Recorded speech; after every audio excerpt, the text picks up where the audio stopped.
नमस्कार, आप देख रहे हैं इंडिया वॉइस और मैं हूं आपके साथ पुष्पेंद्र चौधरी। बुलेटिन की शुरुआत करेंगे। राम मंदिर चढ़ावा चोरी मामले के बाद श्री राम जन्मभूमि तीर्थ क्षेत्र ट्रस्ट की कल पहली अहम बैठक होने जा रही है। इस बैठक में एसआईटी की प्रारंभिक जांच रिपोर्ट पर चर्चा की संभावना है। साथ ही महासचिव चंपत राय और ट्रस्टी डॉक्टर अनिल मिश्रा के इस्तीफों को लेकर भी मंथन किया जा सकता है। इसके अलावा मंदिर की वित्तीय व्यवस्था, सीओ पद के सृजन और भविष्य की प्रशासनिक संरचना पर भी विचार किया जाएगा।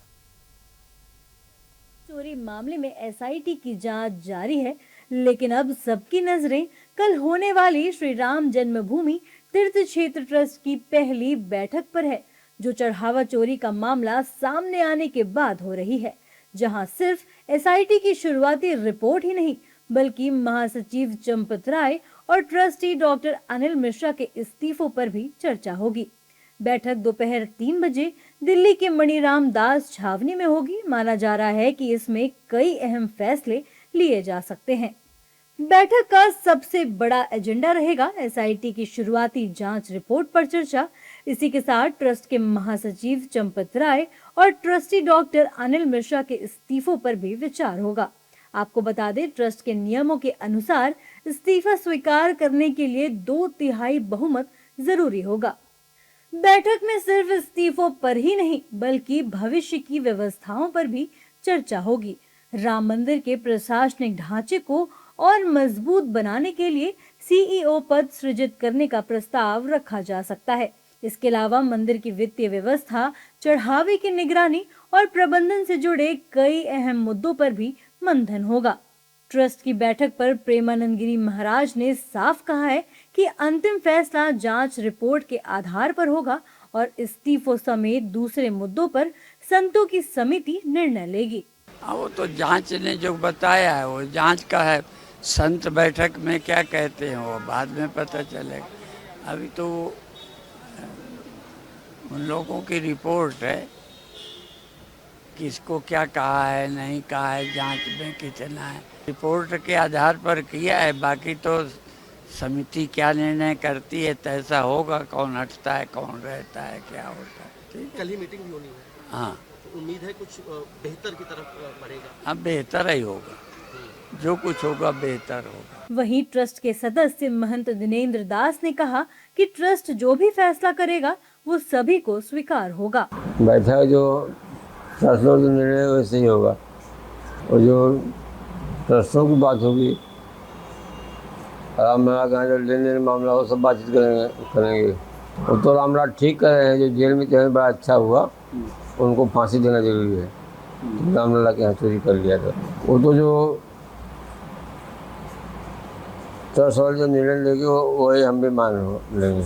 वहीं विश्व हिंदू परिषद के अंतर्राष्ट्रीय अध्यक्ष आलोक कुमार ने बताया कि ये बैठक अयोध्या की जगह दिल्ली में क्यों हो रही है। हमारी रूटीन की मीटिंग है, हर साल होती है। हमने पहले अयोध्या में रखा था और अयोध्या के इन सारे इंसिडेंट्स के कारण वहाँ के लॉजिस्टिक्स गड़बड़ाने लगे थे, तो हमने उस मीटिंग को उस समय पोस्टपोन कर दिया। अब वो दिल्ली में हो रही है, तो इसमें इससे बड़ा कोई तिलस्म नहीं है। उधर एसआईटी ने भी अपनी जांच का दायरा बढ़ा दिया है। बैठक से ठीक एक दिन पहले रविवार को जांच अधिकारी और सीओ आशुतोष तिवारी अयोध्या जिला जेल पहुंचे, जहां उन्होंने गिरफ्तार 8 में से 5 आरोपियों से पूछताछ की। अब सबकी निगाहें कल होने वाली ट्रस्ट की बैठक पर हैं, क्योंकि यही बैठक तय करेगी कि चोरी के मामले में ट्रस्ट का अगला कदम क्या होगा। क्या चंपत राय और अनिल मिश्रा का इस्तीफा मंजूर होगा और राम मंदिर की व्यवस्था में क्या बड़े बदलाव किए जाएंगे। आगरा में महिला ने पति की हत्या कर शव को घर के बाथरूम में दफना दिया, ऊपर से फर्श बनवा दिया और उसी बाथरूम में रोजाना नहाती रही। 45 दिनों तक पुलिस और घर वालों को गुमराह किया। जांच के दौरान महिला पुलिस के साथ सीसीटीवी फुटेज देखती रही और रोने का नाटक करती रही। गिरफ्तार आरोपी पत्नी रूबी को कड़ी सुरक्षा के बीच मुख्य न्यायिक मजिस्ट्रेट की अदालत में पेश किया गया। सुनवाई के बाद अदालत ने उसे 14 दिन की न्यायिक हिरासत में जेल भेजने का आदेश दिया है। अदालत में रूबी की ओर से पैरवी करने वाले कोई वकील मौजूद नहीं था। जिस मिस्त्री ने लाश के ऊपर सीमेंट से प्लास्टर किया, उसने बताया कि रूबी ने पहले ही लाश पर मिट्टी डाल रखी थी। आगरा की रूबी को अब कौन नहीं जानता। रूबी ने अपने पति को मारकर बाथरूम में दफना दिया और करीब 45 दिन उसी बाथरूम में नहाती रही। गिरफ्तार आरोपी पत्नी रूबी को कड़ी सुरक्षा के बीच मुख्य न्यायिक मजिस्ट्रेट की अदालत में पेश किया गया। सुनवाई के बाद अदालत ने उसे 14 दिन की न्यायिक हिरासत में जेल भेजने का आदेश दिया। अदालत में रूबी की ओर से पैरवी करने के लिए कोई वकील मौजूद नहीं था। बता दें कि रूबी पर अपने पति की हत्या कर सबूत मिटाने के इरादे से शव को घर के बाथरूम के फर्श के नीचे दफनाने का आरोप है। हत्या के बाद उसने शव को छिपाने के लिए बाथरूम का फर्श दोबारा बनवाया और ऊंचा कराने के बहाने वहां सीमेंट का नया निर्माण कराया ताकि किसी को वारदात की भनक तक न लगे। जिस मिस्त्री ने लाश के ऊपर सीमेंट से प्लास्टर किया, उसने बताया कि रूबी ने पहले ही लाश पर मिट्टी डाल रखी थी, उससे केवल प्लास्टर करने के लिए कहा। मिस्त्री ने क्या कुछ कहा, सुनिए। मेरे पास मैं बिचपरी काम कर रहा था। 1-2 बजे फोन आया दिन में कि छोटा सा काम है, तुलसी देवी की नाम की लेडी ने फोन किया।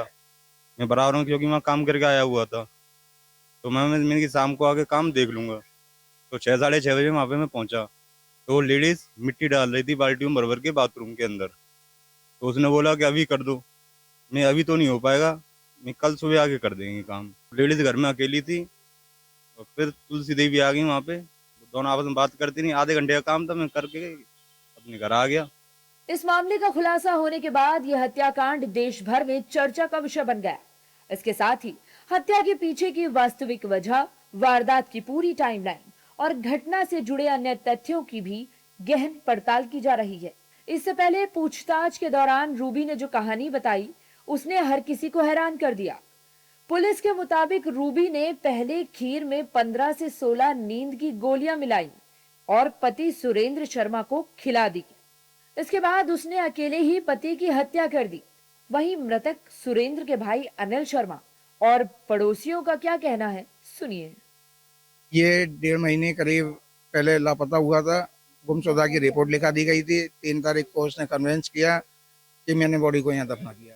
उसके बाद में मैंने उसको यहाँ से निकलवाया बॉडी को, उसको पुलिस को इन्फॉर्मेशन दी। उसके बाद में अब बॉडी कल ले आ चुके हैं पुलिस वाले। यही सारी चीजें में कारण तो ये पुलिस वाले पता करेंगे, मेरी जानकारी में ऐसा कुछ नहीं। मुझे 3 तारीख की सुबह 6 बजे पता चला। और दोनों का ऐसे ही था, आपसे में लड़ते झगड़ते रहते थे और प्यार भी बहुत करता था वो उसको, समझेंगे। पता नहीं इसमें कैसे कहाँ से बात बन गई। लड़की भी बेचारी ठीक थी, कपड़े वपड़े सीती थी मोहल्ले वालों के, गुजारा भी करती थी। उनके परिवार में एक बुढ़िया है, माता जी। जांच के दौरान रूबी ने सभी को ये कहकर गुमराह किया कि सुरेंद्र उससे झगड़ा कर 5,000 रुपए लेकर घर छोड़कर चले गए हैं। वह खुद भी कुछ दिनों के लिए राजस्थान चली गई। इस दौरान वह पुलिस के साथ सीसीटीवी फुटेज देखती रही, पति को याद कर रोने का नाटक करती रही और हर सवाल का अलग जवाब देकर जांच को भटकाने की कोशिश करती रही। बता दें कि अब तक की पूछताछ में यही सामने आया है। रूबी ने यह भी बताया कि उसका पति शराब पीता था, आए दिन उसके साथ मारपीट करता था, कोई काम नहीं करता था, घर का खर्च उसकी मां की सरकारी पेंशन से चलता था। पुलिस मामले के सभी पहलुओं की जांच कर रही है। लखनऊ स्थित राष्ट्र प्रेरणा स्थल में आयोजित शक्ति केंद्र संयोजक सम्मेलन में संगठनात्मक मजबूती और बूथ स्तर के कार्यकर्ताओं की भूमिका पर विशेष जोर दिया गया है। कार्यक्रम में बीजेपी के वरिष्ठ नेता और बिहार सरकार के मंत्री नितिन नवीन ने कहा कि संगठन की असली ताकत शक्ति केंद्र और बूथ स्तर के कार्यकर्ता होते हैं, जो सरकार की योजनाओं को जनता तक पहुंचाते हैं। पूर्व प्रधानमंत्री श्रद्धेय अटल बिहारी वाजपेयी जी की जन्म शताब्दी वर्ष के अवसर पर देश के यशस्वी प्रधानमंत्री आदरणीय श्री नरेंद्र मोदी जी ने इस राष्ट्र प्रेरणा स्थल को राष्ट्र को समर्पित किया था। ये राष्ट्र प्रेरणा स्थल वही स्थल है जहां पर भारत को भारत की आत्मा से परिचित कराने वाले स्वतंत्र भारत के 3 महान विभूतियों की जीवन दर्शन पर आधारित उनकी 65 फुट ऊंची प्रतिमाओं के साथ साथ निरंतर प्रेरणा प्रदान करने वाले इस म्यूजियम के माध्यम से देश को और वर्तमान पीढ़ी को एक नई प्रेरणा प्रदान हो रही है। बहनों और भाइयों, डॉक्टर श्यामा प्रसाद मुखर्जी भारत की आजादी के आंदोलन के दौरान एक ऐसा नाम जिन्होंने अंग्रेजों की कुटिलता के खिलाफ बंगाल के विभाजन का विरोध करते हुए उस आंदोलन का हिस्सा बनते हुए पूरे बंगाल को पाकिस्तान में देने की साजिश को विफल करने का कार्य किया था। आज का जो बंगाल है, वेस्ट बंगाल है, अगर यह आज भारत के अंदर है और वहां हिंदू सुरक्षित है, इसका श्रेय जाता है डॉक्टर श्यामा प्रसाद मुखर्जी को। आज कश्मीर भारत के अंदर जिस रूप में है, कश्मीर में धारा 370 समाप्त हुई है। श्रद्धेय प्रधानमंत्री श्री नरेंद्र मोदी जी के कारण, माननीय गृह मंत्री श्री अमित शाह जी के कारण, लेकिन प्रेरणा पुंज हैं डॉक्टर श्यामा प्रसाद मुखर्जी जी। उन्होंने 1953 में कश्मीर के लिए धारा 370 समाप्त करने के लिए अपने आप को बलिदान किया था। एक देश में 2 प्रधान, 2 विधान, 2 निशान नहीं चलेंगे का नारा देते हुए उन्होंने परमिट सिस्टम का विरोध किया था और कहा जम्मू कश्मीर भी भारत का हिस्सा है और इस पर शेष भारत का कानून बराबर लागू होना चाहिए। वह सपना साकार हुआ है जब प्रधानमंत्री मोदी जी ने कश्मीर में धारा 370 समाप्त करके श्रद्धेय डॉक्टर श्यामा प्रसाद मुखर्जी के सपने को साकार किया।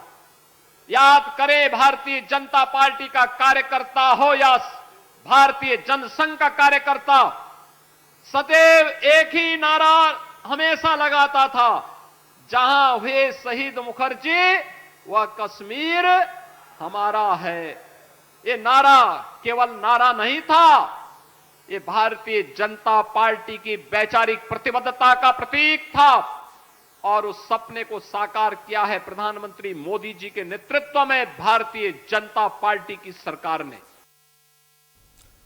प्रयागराज में 6 जुलाई को प्रस्तावित मुख्यमंत्री योगी आदित्यनाथ के दौरे को लेकर प्रशासन पूरी तरह अलर्ट मोड में है। मुख्यमंत्री कालीघाट पर स्थापित कई महापुरुषों की प्रतिमाओं का लोकार्पण करेंगे। कार्यक्रम की तैयारियों का जायजा लेने के लिए प्रयागराज के मेयर उमेश चंद्र गणेश केसरवानी अधिकारियों के साथ कालीघाट पहुंचे। उन्होंने साफ सफाई, रंगाई पुताई, सुरक्षा, पार्किंग, प्रकाश व्यवस्था और कई सुविधाओं का निरीक्षण किया। मेयर ने अधिकारियों को निर्देश दिए कि मुख्यमंत्री के आगमन से पहले सभी तैयारियां समयबद्ध तरीके से और बेहतर गुणवत्ता के साथ पूरी कर ली जाए।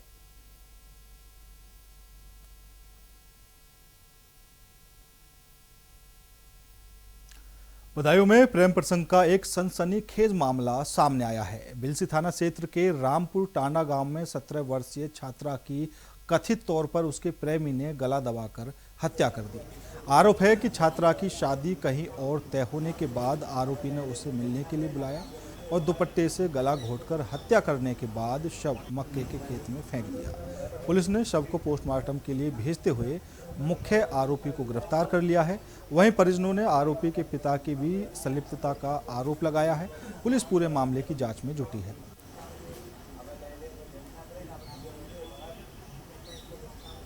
कल दिनांक 4 जुलाई की देर रात बिलसी थाना क्षेत्र के अंतर्गत एक 17 वर्षीय किशोरी की डेड बॉडी मिली। सूचना के आधार पर तत्काल पुलिस टीम मौके पर पहुंची और बाजी की तहरीर पर सुसंगत धाराओं में अभियोग पंजीकृत किया गया। प्राप्त जानकारी के अनुसार गांव के ही एक सजाती युवक से किशोरी की पहले बातचीत होती थी। कुछ दिन पहले युवक की एक अनंत जगह शादी तय हो गई, जिससे युवक ने किशोरी से विवाद किया और कल अपने गन्ने के खेत में ले जाकर के किशोरी की हत्या कर दी। युवक को अभियुक्त को हिरासत में लिया गया है। अन्य विधिक कार्रवाई रच ली हुआ। जोगेंद्र हमारी बहन के पीछे पड़ा रहता था, तो कल वो टीसी लेने गई थी, तो रास्ते में बाप बेटों ने दोनों ने जीवों का अपहरण करके खत्म कर दिया उसे। तो मुझे शिवानी है, मेरी सिस्टर का नाम है शिवानी। तो मैंने अपनी भांजी वो दीदी की लड़की से पूछा कि कहाँ गई है शिवानी, तो इसने ये बोला टीसी और मार्कशीट लेने गई है नागार्जुना। फिर हम देखते देखते काफी टाइम हो गया, समथिंग 5 बज गए थे। उसके बाद फिर हम गए थे भाई और हम। फिर मुझे ऐसे ही जासूस लग गया, तो मुझे पता लग गया कि अपनी सिस्टर के घर पे है वो, तो हम लोगों ने वही पकड़ लिया उसे। श्रावण मास और श्रावण शिवरात्रि पर्व को शांतिपूर्ण, सुरक्षित और व्यवस्थित ढंग से संपन्न कराने के लिए गौतम बुद्ध नगर पुलिस ने तैयारियां तेज कर दी हैं। पुलिस आयुक्त लक्ष्मी सिंह के निर्देशन में पुलिस कार्यालय सूरजपुर में समीक्षा बैठक आयोजित की गई। बैठक में कांवड़ यात्रा से जुड़े सभी अधिकारियों को सुरक्षा, ट्रैफिक और कानून व्यवस्था के संबंध में आवश्यक निर्देश दिए गए हैं। कांवड़ मार्गों की व्यवस्थाएं दुरुस्त करने, पीस कमेटी की बैठकें आयोजित करने, डीजे की ऊंचाई 12 फीट तक सीमित रखने और शिविर आयोजकों को सुरक्षा मानकों का पालन कराने के निर्देश दिए गए हैं।